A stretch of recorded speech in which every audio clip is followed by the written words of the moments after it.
eh, kali ini kita mau ngobrol tentang Udah jangan kelamaan opening, waktunya mepet.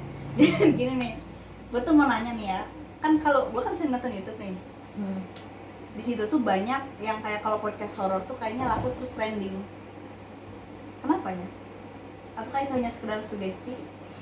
enggak Gue sendiri kalau misalkan pengalaman yang berbau horor tuh ada gak? gua Iya lu lah, gua kok waktu yang ke gunung itu. iya kalau ke gunung gua mengalami hal-hal itu, tapi gua biasa aja ya. Sombong, bukannya sombong sih. Ah, lu juga waktu itu takut, pasti nggak mungkin enggak lah, gila. Enggak, pasti kalau perbedaan apa denyut jantung, detak jantung atau segala macem yang tadinya Biasa aja, terus setelah sepersekian hari detik gitu kan tiba-tiba jadi lebih naik, itu pastilah namanya apa ada sesuatu yang kita rasain tapi kita nggak bisa lihat gitu kan.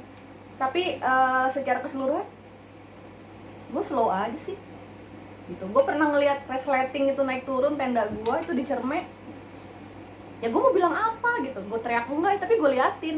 Tapi kalau detak jantung makin kencang otomatis gue rasa gitu. Dan nggak cuma masalah setan lah kalau perubahan detak jantung.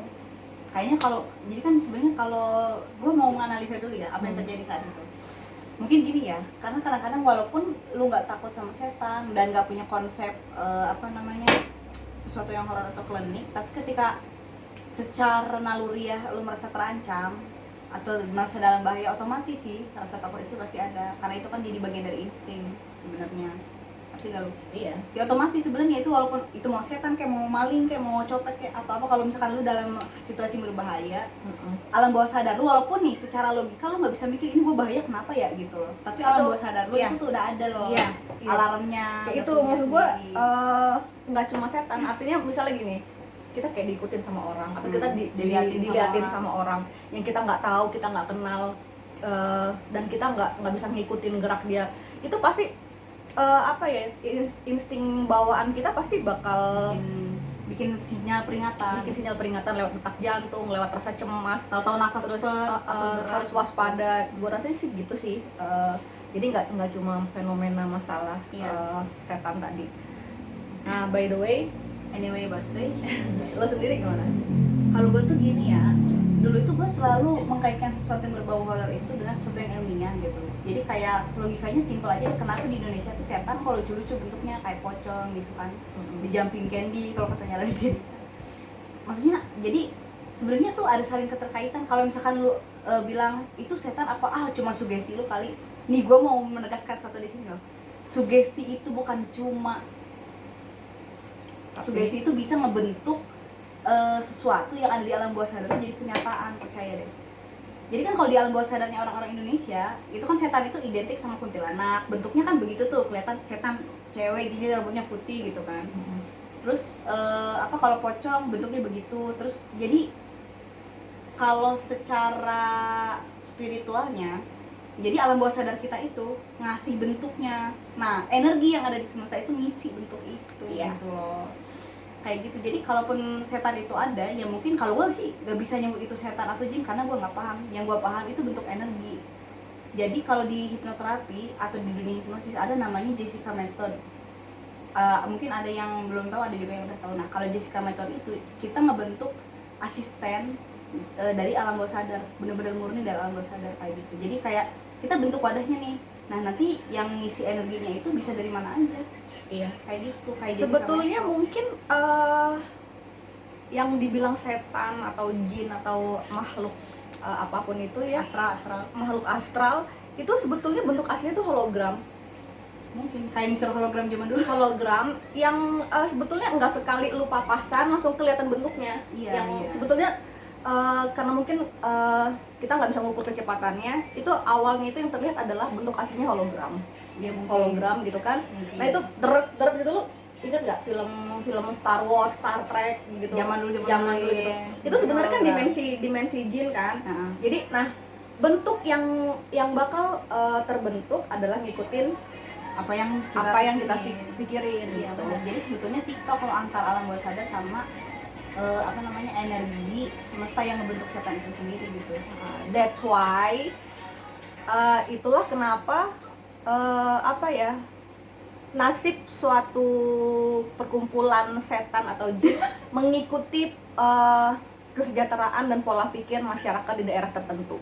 Kesejahteraan ngaruh banget. Buktinya di Amerika ya, mungkin ketika kesejahteraan masyarakatnya, setannya juga keren. much better. That's why setannya itu mengikuti pola pikirnya rakyat Amerika. Setannya ganteng, putih pucet, punya kastil, tinggalnya kaya, di kastil, kan? pakai jas loh, pakai jas. Gila jasanya ya tuh kan? kalau kita nyewa doang kalau bisa. Dan mereka itu punya struktur organisasi terstruktur. Ya, Ada ketuanya, monarki gitu loh. Ada raja ratu, pangeran. Dan nasib bentuk setan atau hantu di Indonesia mengikuti pola pikir dan kesejahteraan sosial masyarakatnya juga. Ya. Ini disclaimer ya, ini cuma pendapat pribadi. Ini tidak berdasarkan teori apapun. Ini ya coba aja lo pikir ya kan, masyarakat kita itu kondisinya gimana ya kan? Masyarakat kita itu nggak ada yang keren. Sedih, sederhana dan memprihatinkan. That's why kuntilanak, tuyul, bajunya selalu compang-camping. Apa sih yang gigi kuning, badan gede, hijau, butuh hijau, mata merah, genderuwo. Ya itu apalah itu namanya gitu kan. Terus kuntilanak, dia bahagia aja ketawa-ketawa cuma tinggal di atas pohon. Sesederhana itu sebetulnya. Itu menggambarkan tuh dia sebenarnya menggambarkan bentuk stres. Iya, menggambarkan pola pikir yang banyak terjadi di masyarakat kita gitu. Sekarang kan kalau emak-emak nih ya, banyak pikiran, stres, mikirin utang, mikirin anak, mikirin suami. Terus dia duduk di atas pohon terus ketawa. Ya kira-kira begitulah gambarannya. Ya kan, maksudnya kan gimana sih ya kan? Iya, kayak tuyul. Itu sebenarnya pembulian pola pikir tentang anak-anak, guys. Iya. Menurut gua.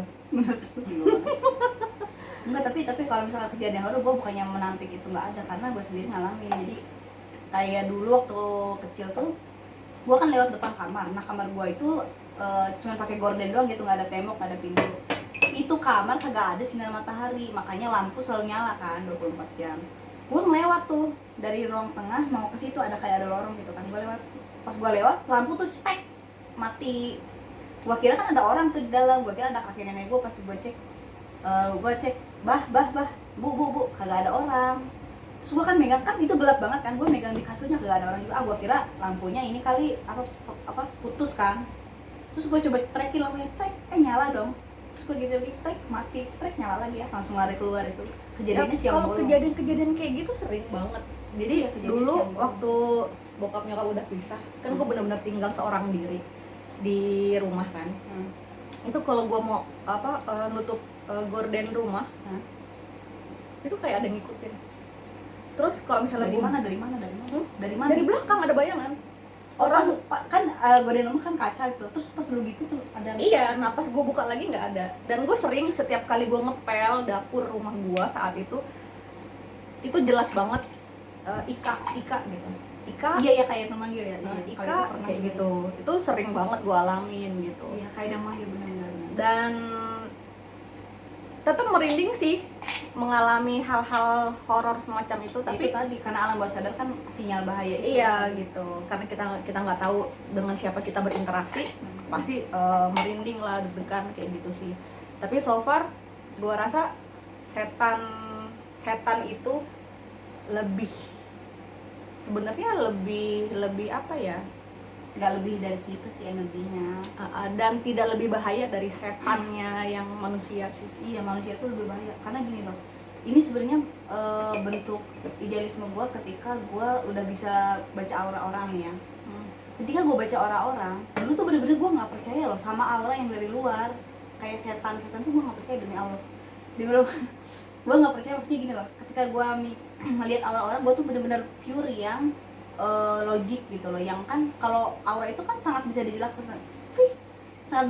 dengan fisika kan. Zaman sekarang sampai sekarang tuh udah ada video aura, udah ada foto aura zaman sekarang tuh. Jadi itu udah bisa diukur dan teruji lah kayak gitu. Nah, pas gue bacain aura orang, ada aja gitu ya. Ini nggak tahu di Indonesia doang, tapi nggak tahu di luar negeri juga mungkin sama kali ya. Soalnya ketika gue ngeliat aura seseorang, itu kan manusia itu kan punya eggshell nih kayak gitu. Nah di dalam eggshellnya itu suka ada kayak benang warna hitam atau siluet warna hitam. Kalau misalnya itu berasal mancar dari tubuhnya dia, itu gampang ketebak. Itu pasti misalnya kalau dari kepala biasanya pikiran, kalau dari badan biasanya penyakit di badan kayak gitu. Tapi ini ada yang eggshellnya itu, di dalam eggshellnya itu kayak bentuk siluet tapi dari luar kayak yang nemplok di luar eggshellnya gitu, atau bentuknya aneh-aneh, bentuknya yang ngebentuk manusia gitu, dan itu nempel. Dan gue tuh sampai sekarang tuh masih percaya nggak percaya, kalaupun ngejelasin secara ilmiahnya gue belum nemu, tapi mungkin gampangnya ya itu disebutnya ketempelan atau apa kayak gitu, sampai yang kayak gitu. Terus yang waktu gue masih kerja dulu tuh ya, yang masih di kantor, gue udah cerita belum sih gue masih Uki? Gue kan ketempelan itu tuh ya, rasanya ketempelan yang itu. lu habis beli beli barang-barang buat restoran. Nah itu tuh rasanya ketempelan itu tuh kayak kesetrum, kayak lu gimana sih lagi nyolok listrik nih, terus lu sundret itu kan rasanya. Nah itu tuh kayak gitu rasanya. Cuman rasanya tuh kayak masuk, kalau gue sih bukan dari ubun-ubun tapi dari kaki dulu. Pas gue jalan kaki nih, kan gue jalan begini kan, itu tuh perasaan gue tuh melayang gini nih, gitu. Itu gue lagi jalan tau ih kok kaki gue berasa kagak napak. Ya ada banyak sensasi sih. Sensasi Kalau kayak misalnya gitu, gila. benturan energi dari dari dua dimensi yang beda pasti ada. Iya gitu benar. kan. Benturan dimensi itu maksudnya bukan sesuatu yang nggak selalu harus horor sebenarnya, cuman lebih dipahamin aja sebagai suatu Karena gue fenomena. percaya ilmu Tuhan berada di dimensi apapun itu sangat ilmiah Iya, gitu. cuma manusianya tuh punya keterbatasan buat memahami itu, nggak semua bisa paham. Makanya Indonesia kenapa laku banget sama yang klinik. Kesimpulan menurut gue ya, karena orang Indonesia tuh malas mikir gitu. Iya. Malas mikir, jadi apa-apa ke klinik. Kayak gue kalau misalkan lagi jadi aura consultant nih, ada yang konsultasi ke gue, klien ini gue bisa jelasin panjang lebar, tapi kan kalau dia kan gini, apaan mbak, gimana saya nggak ngerti gitu loh. Jadi kalau gue bilang mas tuh ketempelan, dia baru ngerti gitu loh. Gitu, padahal kalau gue ngejelasin ini ada energi dari luar gini, dia apa sih nggak ngerti gitu. Ketika gue bilang ini ketempelan, oh gitu ya, pantesan saya. Nah, kayak gitu. Sebelum ini kelar, gue juga mau ngasih tahu bahwa setiap orang itu punya aroma tubuh khas, ya itu yang bawaan gitu. Dan itu ada salah satu daya tarik. Itu disebutnya feromon. Iya, daya tarik feromon. Makhluk astral tadi untuk apa ya? Melakukan interaksi dengan kita gitu. Jangan salah loh, banyak banget makhluk astral yang memang hadir di sekitar kita tuh karena tertarik sama aroma khas badan kita gitu. Bukan warna aura, benar, bukan warna aura. Karena gue dulu mikir kalau misalnya kenapa makhluk astral tuh tertarik sama yang indigo atau sama yang spiritualnya tinggi. Enggak juga, bukan karena warna auranya, tapi karena aroma badannya. Itu tuh kayak bawaan. Kalau di dunia hewan itu namanya feromon. Tapi sebenarnya itu bukan cuma buat narik. Fungsi sebenarnya ya secara fisikal itu sebenarnya bukan buat narik yang gituan, tapi buat narik lawan jenis. Kita bahas di next session. Oke, bye. Bye. Akhirnya bisa nutup.